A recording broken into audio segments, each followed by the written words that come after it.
సరే నమస్తే.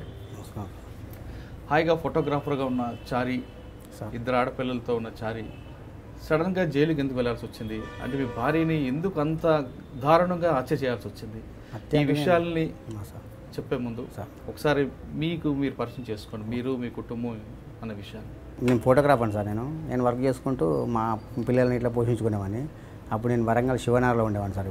అప్పుడు అంటే 1995లో అప్పుడే 93లో ఫెయిల్ అయింది. అది 95లో 2004లో మా ఆవిడ చనిపోయింది.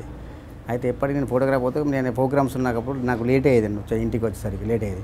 ఎందుకు ఇంత లేట్ అయింది అని అనుమానం బాగా పడేది. అరే అని అట్లా కాదు, నేను వర్క్ చేసుకుంటప్పుడు మన ఫోటోగ్రఫీలో అలా చేస్తే అట్లాంటి డౌట్స్ ఉండకూడదు అని చెప్పేసి ఒకరోజు తిట్టిన బాగా. తిడితే అప్పుడు నాకు తెలియకుండా ఆమెకు ఒక 50,000 రూపాయలు బ్యాంకులో బ్యాలెన్స్ వేసినట్టు. అయితే నాకు తెలియకుంటే మా అత్తవారి వాళ్ళకు 50,000 ఇచ్చిండు. ఇచ్చినాక 2 సంవత్సరాల తర్వాత ఒక ఫ్లాట్ కొన్నాను సార్. నేను మా మండలభిషేకం నర్సంపేటలో మండలభిషేకం ఫ్లాట్ కొన్నా.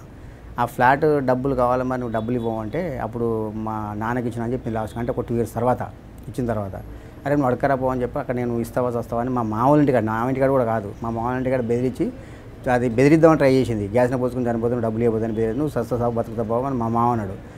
ఆల్రెడీ అక్కడనే చేసుకున్నది, అది గ్యాస్ని పోసుకొని చనిపోయింది. అప్పుడు నేను హన్మకొండ ప్రింటింగ్ వచ్చి అది నాకు ఫోన్ చేసి ఇట్లా అయిందని అనగానే నా దగ్గరికి వస్తే వాళ్ళ మీద ఏ కేసు పడుతుందని చెప్పి నా మీద వాళ్ళు తోసేసిండు. అక్కడ మహిళా సంఘాలు ఉన్నారంటూ. ఆ మహిళ చనిపోయింది మీ ఇంటి దగ్గర కాదు, మా ఇంటికాడ కాదు సార్, వాళ్ళ ఇంటికాడ, మా మామూలు ఇంటికాడ. అయితే చనిపోయిన తర్వాత అప్పుడు నేను పోగానే నువ్వు ఆ సమయంలో మీరు లేరు? నేను లేను సార్, హన్మకొండకు వచ్చిన ప్రింటింగ్ వచ్చిన. అయితే అక్కడికి వచ్చిన తర్వాత నేను ఫోన్ చేయగానే ఇమీడియట్ వెళ్ళిపోయాను. నేను ఇంటికి పోయినాక ఇట్లా జరిగింది, నువ్వు టార్చర్ బాగా పెట్టినావు అని వాళ్ళు మాట్లాడినట్టు. యాక్చువల్గా ఆ ఇంటి పక్కన కూడా వాళ్ళు ఆల్రెడీ చెప్పేసిండు. చెప్పేసిన మహిళా సంఘాలు అంటే వాడు చెప్పొద్దు, అటు చెప్తే ఆయనకు ఆస్తున్నది సంపాదించింది కదా, 2 పిల్లలు ఉన్నారు, ఆ పిల్లలకు మళ్ళీ ఆస్తి మళ్ళీ పెళ్లి చేసుకుంటే అటే పోతుంది, అట్లా కాదు నువ్వు ఆయనే కారణం అని చెప్పాలి, మీరు సాక్ష్యాలు ఇవ్వాలి చెప్పొద్దు అని చెప్పి వాళ్ళు అది చేసిండు. అన్న తర్వాత మేము ఏం చెప్పామబ్బా, మాకు నువ్వు కొన్ని డబ్బులు ఇస్తే నేను ఏం చేయనీయం, మొత్తం కేసు లేకుండా చేస్తామని చెప్పి మహిళా సంఘాలు, అప్పుడు చిల్వ రజనీవర్ధన్ సర్పంచ్, మాజీ సర్పంచ్, వీళ్ళు మా మహిళా సంఘాలు వాళ్ళకి చేస్తే మీకేం డబ్బులు ఇవ్వాలంటే ఇచ్చేది మా పిల్లలకు ఉంటే డబ్బులు వేసుకుంటే బ్యాంకులు ఇస్తే అని నేను చెప్పినట్టు. అయినసరికి వాళ్ళు సీరియస్ అయిపోయి వాళ్ళ చేసి మా మామది కూడా కేసు, అసలు యాక్చువల్గా మా మామ కేసు పెట్టాలని రూలే, అసలు నా ఇంట్రెస్టే లేదు. వాళ్ళు కేసు ఎట్లా చెప్తే ఆస్తికి ఇట్లా అని చేయటాలకు అబ్బో మరి ఆస్తి పోతుంది కదా ఎట్లా పెట్టాల్సిందే అని పెట్టేసిండు. ఒకటి నేను పోలీస్ స్టేషన్లో కూడా బాధ చెప్పినాను సార్, మా పిల్లలకు నేను ఏమవుతున్నా రాస్తున్నదో మొత్తం మా పిల్లలకు రాస్తా, నాకంటే ఏం అవసరం లేదు. మీరు చెప్పింది ఇంట్లో మీ భార్య ఆత్మహత్య చేసుకున్నారు అని మీరు చెప్తున్నారు. అవును సార్. చేసుకుంది కూడా మీ అత్తగారింటి, మా ఇంటిగా, మా అత్తగారింటి. కానీ ఆ సమయంలో మీరు లేరంటున్నారు. నేను లేను సార్. 302 రాదే? అట్లా అంటే చనిపోవడానికి కారణం ఈయనే టార్చర్ పెట్టి చంపిండు. 306 ఉంది, 304 ఫస్ట్ 306 పెట్టింది సార్, 306 304B పెట్టింది సార్. తర్వాత యాక్ట్ వస్తుంది, అయితే 302 అక్కడ 498 కూడా పెట్టింది సార్. 498 అదనపు కట్నం. అవును సార్. కానీ మీరు చెప్తున్న 302 అక్కడ రాదే? 302 పెట్టింది సార్ వాళ్ళు. 302 పోలీసులు పెట్టరు కదా?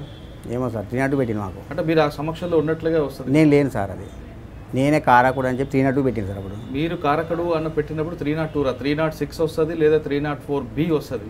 కానీ 302 పెట్టారంటే మీరు సమక్షంలో ఉన్నప్పుడేనే అనేది వస్తుంది. ఎందుకంటే ఒకవేళ పోలీసులు పెట్టినా కోర్టు ఆ సెక్షన్ నమ్మదు, మీరు లేరు అని ప్రూవ్ చేసుకోవాలి కదా. అంటే అప్పుడు మనకు తెలియదు సార్, దీని గురించి ఏం టచ్ లేదు. నేను కొంచెం ఆస్తి మొత్తం రాపిస్తున్నా, నాకే డబ్బు లేకుండా అయిపోయినాయి. నేను కూడా అసలు పట్టించుకోలేదని. మీరు పట్టించుకోకపోయినా మీరు కోర్టులో మాట్లాడుతున్నప్పుడు మీ తరపున అడ్వకేట్ ప్రూవ్ చేయాలి కదా. చేసింది సార్, చేస్తే ఆయన కరెక్ట్గా చేయలేదు. ఆయన విశ్వనాథ్ అని మామూలు ఆయన లేట్గా అయ్యేది, అయితే ఏమైంది లే అని నాకు అసలు అవగాహన లేదు దానికి. దానికంటే మీరు చారి గారు చాలా క్లారిటీగా చెప్పాల్సి వస్తుంది సార్. చెప్పండి సార్. మీ అత్తగారింటి దగ్గర మీ భార్య చనిపోతే మీరు ఆ సమయంలో లేరని మీరు చెప్తారు. అవును సార్. ఆ టైంలో లేనప్పుడు 306 కానీ మీరు మీ వేధింపులు తట్టుకోలేక ఆమె సూసైడ్ చేసుకుంది కాబట్టి 304B కానీ అంటే డౌరీ ప్రొహిబిషన్ యాక్ట్ కానీ లేదా 498A వస్తుంది. 498 పెట్టింది సార్. కానీ 302 ఎటువంటి పరిస్థితులు పెట్టరు. 302 అంటే మీరు ఫిజికల్గా అక్కడ ఉంటేనే 302 వస్తుంది. కానీ అక్కడ మీరు ఫిజికల్గా లేరు అని అంటున్నారు.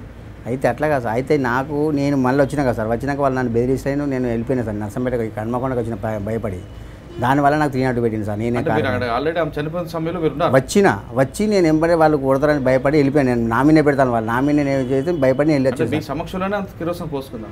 నాకు సమక్షం చెప్పేసుకోలేదు సార్. మా అత్తవారింటికాడనే నేను వచ్చి అంటే పోసుకున్నాక అయిపోయినాక నేను పోయినా సార్. నేనే హాస్పిటల్ తీసుకుపోయినా. దాని మీద ఫోన్ చేయంగా ఇట్లా పోసుకున్నాను, వాళ్ళు పట్టించుకోలేదు సార్. నేనే తీసుకుపోయినా సార్ హాస్పిటల్. అప్పుడు బ్రతికే. పోలీసులు ఆమె స్టేట్మెంట్ రికార్డ్ చేసినప్పుడు ఏం చెప్పారు?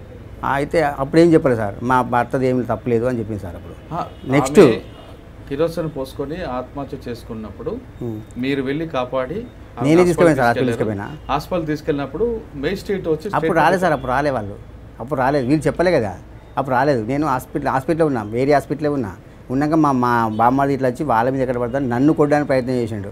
నేను భయపడి వెళ్ళిపోయినా, బయటికి వెళ్ళిపోయినా. అట్లా భయపడాలి వాళ్ళకు మళ్ళీ తెల్లారినాక పోలీసు వాళ్ళు నన్ను తీసుకొచ్చిండు. అయితే నువ్వు ఉన్నావంటే నేను ఉన్నా సార్ అని చెప్పిన. అక్కడ అన్నాక అప్పుడు నా మీద పెట్టేసింది సార్. అంటే అప్పుడు బతుకుందో? బతికింది సార్, 3 రోజులు బతికింది సార్. మరి అప్పుడు ఏమైనా పోలీస్ స్టేట్మెంట్ రికార్డ్ చేయలేదు? స్టేట్ చేయలేదు అప్పుడు. అయితే చేసింది సార్, పోలీస్ రికార్డ్ చేసిండు. ఆమె చనిపోయే ముందు నేను పోయినా సార్, బయటికి పోయినాక అప్పుడు వాళ్ళు మెజిస్ట్రేట్ తీసుకొచ్చింది సార్ లాస్ట్కి. తర్వాత అన్నాక అంతకుముందే మా మహిళా సంఘాలు, మా అత్తవారు వీళ్ళందరూ వచ్చి నీ ఆస్తి పోతుందని చెప్పి ఆమెకు మా మాటలు చెప్పినాడు. మా మాటలు చెప్పడానికి అమ్మ అట్లయితే నువ్వు మీ భర్త పేరునే చెప్పాలి అని చెప్తే నా పేరు చెప్పింది అన్నట్టు. అంటే చనిపోయినప్పుడు చనిపోయక ముందు ఏ మహిళ కూడా అలా చెప్పరే? చెప్పింది సార్, అట్లా చెప్పింది సార్. అట్లా మా పాపలు అవసరం అనుకుంటే మా పాపలు తీసుకురామని తీసుకొస్తాను. అంటే ఒకవేళ మీరు మా మర్డర్ పెద్ద పాప 10 సంవత్సరాలు సార్ మా పాప. మీరు మర్డర్ చేశారని చెప్పినా, మీ వేధింపుల వల్ల చనిపోయారని చెప్పినా, రెండిట్లో ఏది చెప్పినా మీ ప్రాపర్టీ పిల్లలకి వస్తుందనే విషయం అవును సార్. కానీ మీరు హత్య చేశారు అంటే మిమ్మల్ని శిక్షించాలనే ఉద్దేశం ఆమెకు ఉంటుంది. ఎందుకంటే మీరు ఫిజికల్గా ఉన్నారంటే పోలీసులు మీరున్నట్లుగా అక్కడ సాక్ష్యాలు సేకరించాలి కదా. కరెక్టే సార్. అయితే ఆమె ఏంటంటే బాగా, ఎందుకంటే మా అమ్మ నాన్నతో ఉండద్దు, మేము ఎప్పటికీ మా అమ్మని గౌరవించి మా అమ్మని పెట్టాలకు ఆమె అదేనట్టుగా. ఎందుకంటే క్రిటికల్ ఎప్పుడు ఇట్లా చేస్తేనే మా ఆయన అక్కడ పోవడం చెప్పి ప్రతిరోజు నన్ను వేధించేది సార్ బాగా. అట్లా దానివల్ల నా మీద కోపం అన్నట్టుగా. మా పాప 10 సంవత్సరాలు సార్ అప్పుడు. మా పాప మొత్తం తెలుసు. అందుకే నా దగ్గరికి వాళ్ళు వచ్చేది అన్నట్టు. మా పాప నా దగ్గరికి వచ్చేది ఎప్పటికీ. మా పెద్ద పాప వచ్చేది. అదే విధంగా నేను బయటికి పోయిన తర్వాత కూడా నేను వాళ్ళని దగ్గర తీసిన, నా దగ్గర ఉండాలన్నమాట. అంటే ఆ రోజు మేమే 302 పాప ఉన్నది, 302 పెట్టి మిమ్మల్ని అరెస్ట్ చేశారు. చనిపోయిన టైంలో విట్నెస్ ఎవరు ఉన్నారు అక్కడ? అక్కడ అదే చెప్పలేదు సార్, మహిళా సంఘ వాళ్ళు ఉన్నారు. ప్లస్ ఆ ఏరియాలో ఒక పెద్ద మనిషి. పాప ఎవరు లేరు? మా పాప ఉన్నది. మీ పాప ఉందా? మా పెద్ద పాప కూడా ఆల్రెడీ మా డాడీ తప్పలేదని కూడా చెప్పిండు జడ్జిమెంట్లో.